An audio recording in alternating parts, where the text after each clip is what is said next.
98% of people die without ever fulfilling their dreams.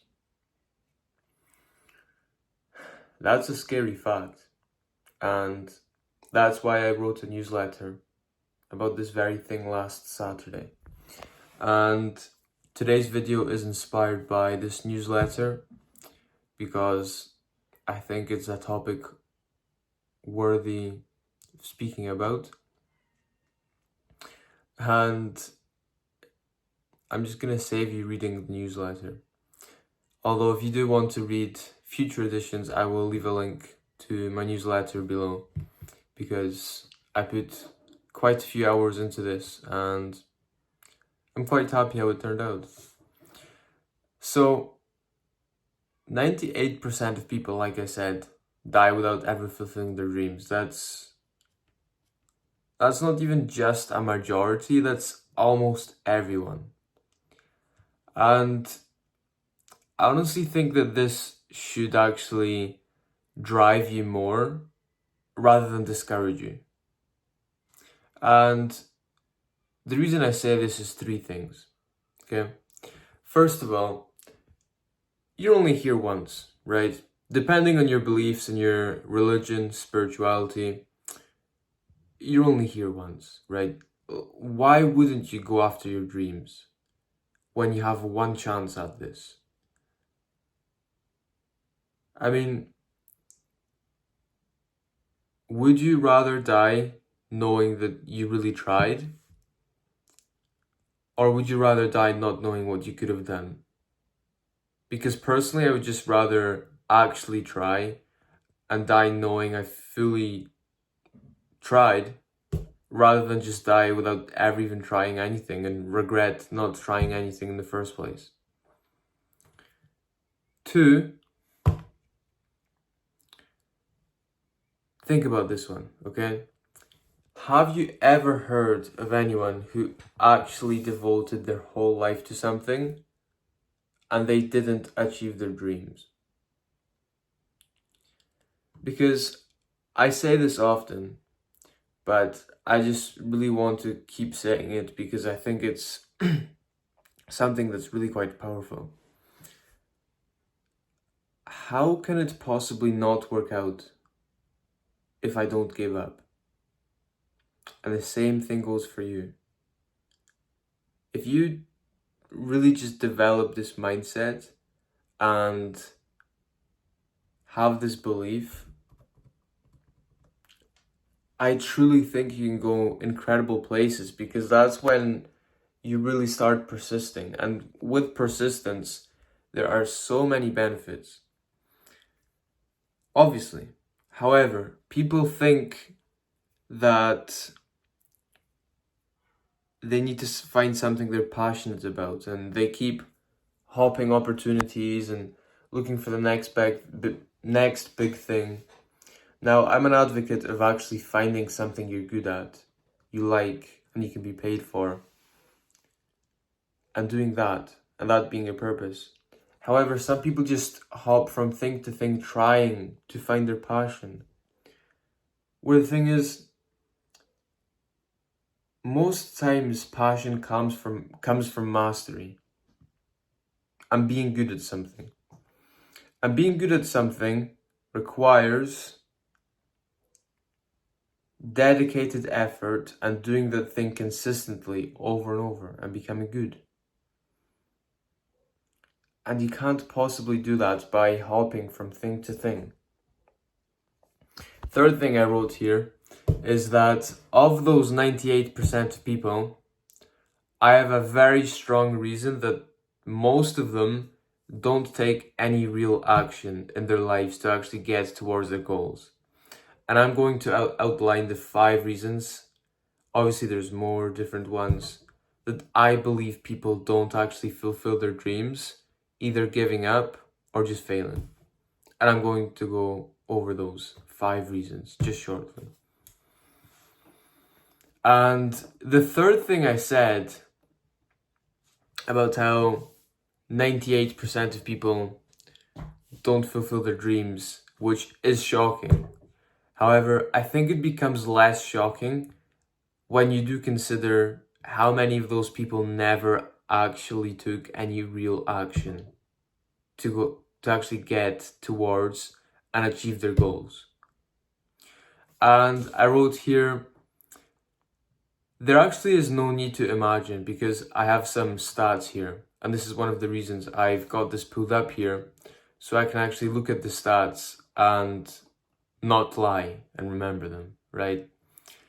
So there was a university called University of Scranton. They did a study, okay, about people and their yearly resolutions and their goals. And as it turns out, 92% of people give up or fail on their yearly resolutions. Never mind their dreams. Never mind their lifelong dreams. They gave up on a year-to-year basis. They don't even stick to their goals, their ambitions, for more than a year. Are you really surprised now, knowing this? That 98% of people don't fulfill their dreams? Because I think, honestly, it kind of makes sense now. And I believe there are 5 main reasons why this is.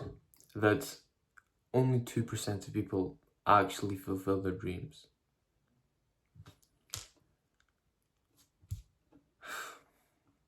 So the first one I have here is fear of failure. And this is a silent and deadly killer of dreams. Now the thing is, from a young age, we actually are taught to strive for success and excellence and to achieve things.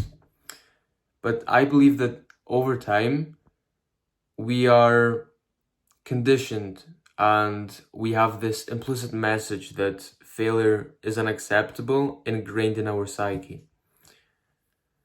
And that's why the mindset that failure is not an option is such a terrible mindset. Because if you have this mindset and you fail, what then? Do you just give up? No. You pick yourself up, you learn from your mistake, and you keep going. Because actually, is that mistake and that failure that's going to serve as greater success for you in the future. I posted one time, don't see your mistakes as detriments to today's success, but rather see them as opportunities to succeed more tomorrow. And there's a quote that I don't think is particularly attributed to anyone in particular that I like. I think I said particularly attributed to anyone in particular. It's not attributed to anyone in particular.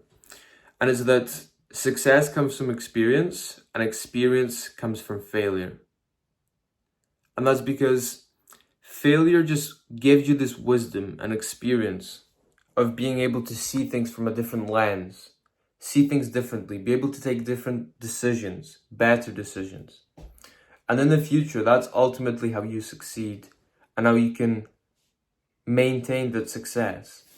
Because the thing is, if you do actually succeed short term and you succeed quickly, without going through much failure, you're far more prone to losing that success. Because it's one thing to get up there, and it's another to stay up there. So keep this in mind. And I did also add a quote by Thomas Edison here, which many of you might have heard. And it's that I have not failed, I've just found 10,000 ways that won't work. Just knowing that Thomas Edison, he failed many, many times. And he says that his failure wasn't failure, but rather they were lessons. And another thing is, or another person, Michael Jordan, he attributes much of his success to failure. He has a quote that I don't remember exactly just now, but he was saying he has failed so many times And that's why he is able to win. Because the amount of times that he's failed has given him the experience and the ability to play on the level that he plays on now. So stop giving this fear of failure and these doubts, insecurities a voice, and go out there and do these things, because failure is inevitable and it's going to happen, and be happy that it does happen.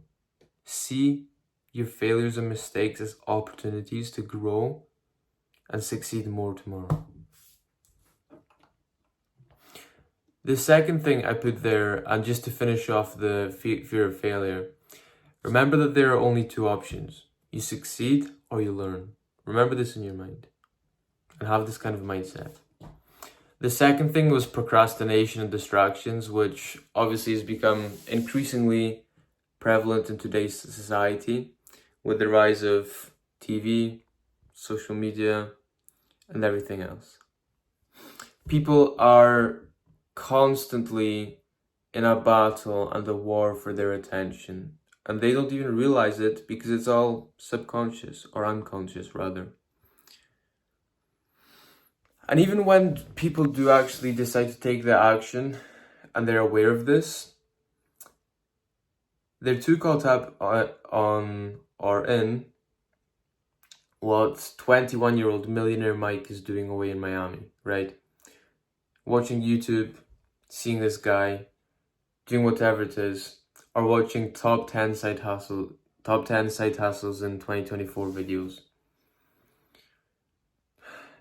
Many are victim of this, and I mean, we all have really, right?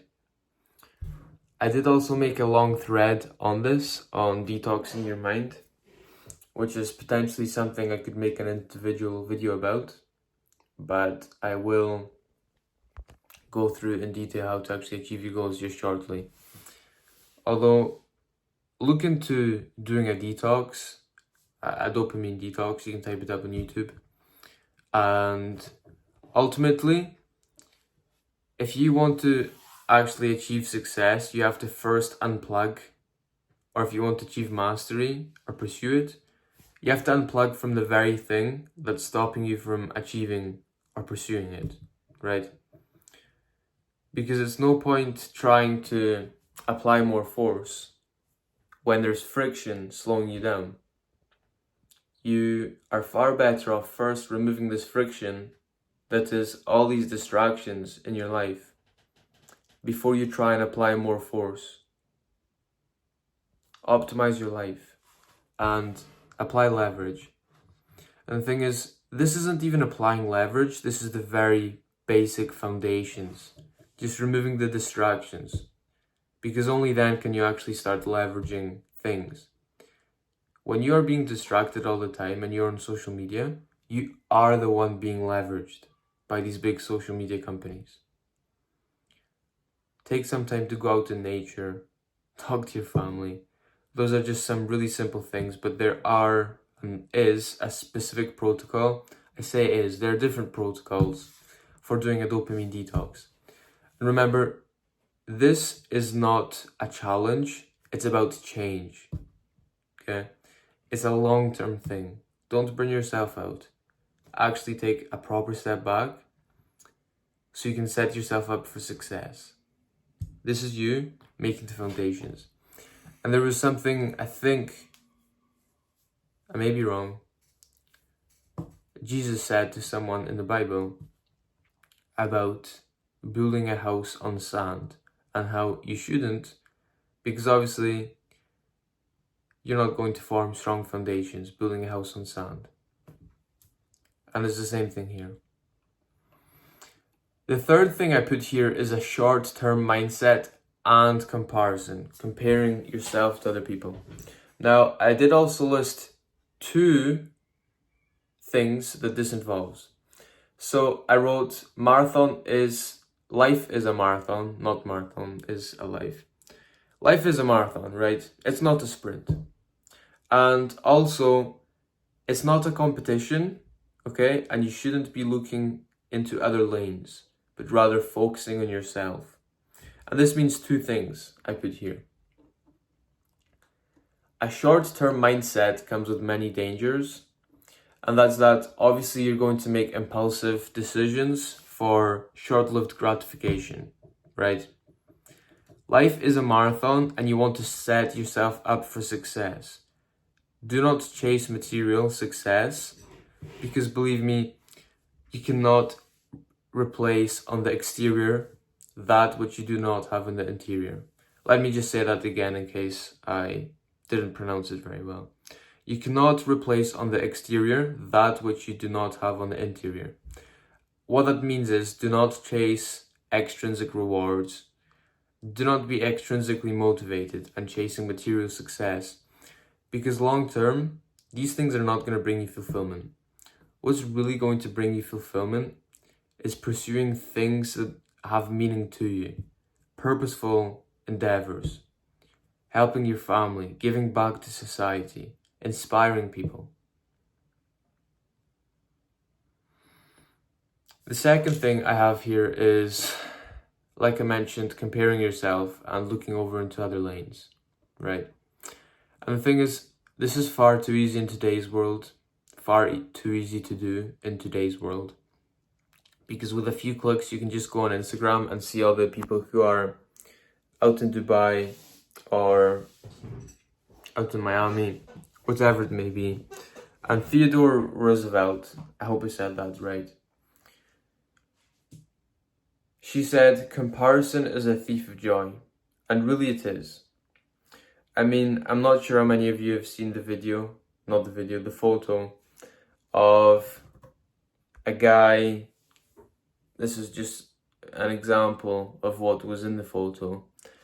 A guy in a Porsche, envied by a guy in a Mazda, envied by a guy in a motorbike, envied by a guy on a bike or a bicycle, envied by a guy on foot, envied by a guy who's disabled. Right? If you want to compare yourself to other people, you're always going to find something to be ungrateful about. And the contrary can also be true. If you look for things to be grateful about, you can always find something to be grateful for. And I may be wrong. This could be some kind of... Either way. If everyone was to actually look for something to be jealous or envious of from someone else and compare themselves to someone else, if I'm not incorrect, theoretically speaking, everyone would be unhappy unless the one person who's got everything somehow. And at the end of the day, they probably wouldn't even feel good themselves, being envied by everyone. Maybe they would, maybe not. The point is, do not compare yourself, because you're on your own path. And focus on your own path. You shouldn't even have time to compare to others, because you should be focusing so much on yourself. On to the fourth thing I have here, is that many people are driven by a negative mindset and limiting beliefs. Okay? People say, I don't have time, I don't have money, it's too late, I don't have this, I don't have that. Now, personally, I would rather just, instead of making those excuses, actually try and actually do something. And I mentioned this in one of my videos before, that it's too late. Well, that's just a perception. Because you saying it's too late, you're comparing yourself to others. If everyone around you was only just starting something at 60 and you're 50, you're going to think and feel like you're ahead of others. See, saying it's too late, that's you just allowing clock time to influence the way you do things and what you do. Eckhart Tolle, I hope once again I'm saying that right, he's German. His book, The Power of Now, he mentions the difference between clock time and psychological time. time realistically is not real. It's a man-made thing. Okay? And I think I wrote here, of course you don't have time. You can't possess time because time is man-made. You can't have time. It's not yours. You don't control it. The only thing you can control is you and your actions. Which is why you should manage yourself to do things that are of meaning and of value, rather than complaining. And I don't want to be harsh here, but just do that thing, which isn't harsh, because the cliche thing, right? It's never too late. And the truth is, it's not. Because you saying it's too late is you just once again allowing clock time to interfere with your psychological time. And I did also write here, do you think there has been someone who started later than you? Who started poorer than you? Who started less intelligent than you? And who started later than you? Most likely. So the reality is that whatever you tell yourself and whatever you hold to be true will become your reality. And I put here a quote by Henry Ford. I don't think it's confirmed that he said this. Never mind, this isn't the one that he... There's another one that's, if I asked the people what they wanted, they would have said faster horses, I think, is the one that's not confirmed that he said. But he said, whether you think you can or you think you can't, you're right.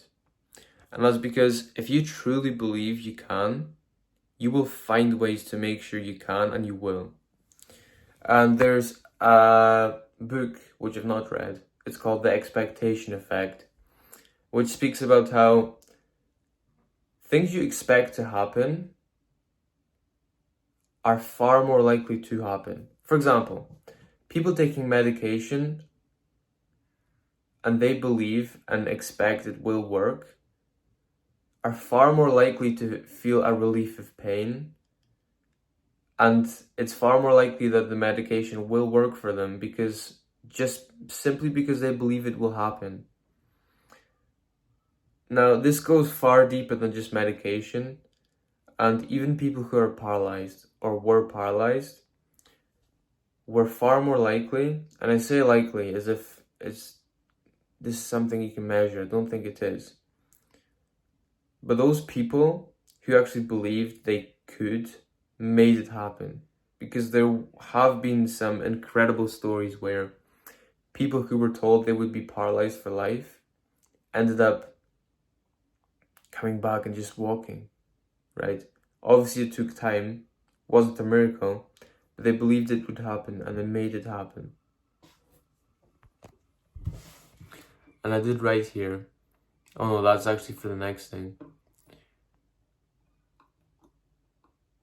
Realistically, the truth is that your mindset and beliefs can be your greatest asset or your greatest obstacle. And it just goes back to believing and expecting and knowing you can, because you don't get what you deserve, you get what you think you deserve, because what you think you deserve dictates the actions you take. And the actions you take determine your reality. So you may as well believe. The fifth and last thing is that people just have a lack of confidence, clarity, and self-image, right? And it goes back and down to, how can people believe in you if you don't believe in yourself? And a strong self-image and a sense of clarity are realistically necessary for being fulfilled and achieving success, whatever you define success as. I did put a quote here by Susie Kassem, as that doubt kills more dreams than failure ever will. And some people are, scared of failing. It's true. doubting you can do something and being scared of failure will and does kill more dreams than failure ever will. And that should really hit and be powerful, because it is. That if you actually just tried, you're far more likely to actually make things work than doubting yourself, and if you can't do it. And that sounds far too easy to say, I know. Obviously, it's far easier said than done, but I will just shortly line out how to actually achieve your dreams, which obviously can never guarantee you will. But the way I've laid this out, I think is quite reasonable. And there's something I've said before, and I'll say it again. The way you see yourself now dictates the world, the future you get to see. And if you don't see yourself as someone who takes the actions necessary to fulfill your dreams, achieve your goals and your ambitions, then you won't. It's that simple. And I was going to lay out how to actually achieve your dreams in this video, although it's gotten pretty long. So the next video will be on exactly that. For now, reflect on these things, make sure you're not doing these things and you're not a victim of these things. And then go and watch that video to make sure you actually do achieve and realize your dreams. I wish you all the best, my friend. Be mega.